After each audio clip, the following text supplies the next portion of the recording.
Експлозија во Добрево повреди двајца рудари. Едниот веќе е слеп, откако делови од експлозивната направа и од карпата завршиле во неговото лице, најмногу во очите.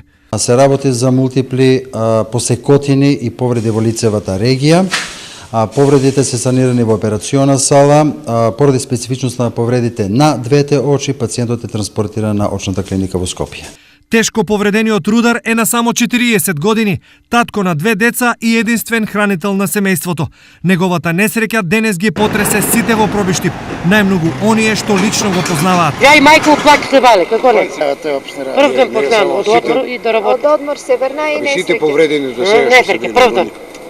Вака лошо, тврдат некогашните рудари, не било никогаш. Најлош рудник е у цел свет. 80-те години, што вика, тој се подградуеш. Подградуе, а сак не се подградуе ништо. Граѓа нема, ништо, баѓери нема. Тој иде само напред 20 средина. Лево и десно, камен, ако падне, рудар го повредуе обавезно. Овие сега едат мисичине на повише на производство, а не се заштитуваат и за тоа има и повреди. Па не се мали многу работников. Колку може да се заштити сам, уредом, не може. Индоминералија со добивка од 1,4 милиони евра, но овдешни жители тврдат дека малку од парите се за рударите. Најбитното е што немат плата.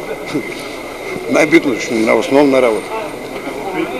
Ти за 200 евра да работиш го. Еба немаш, ти улаваш и не знаеш где се.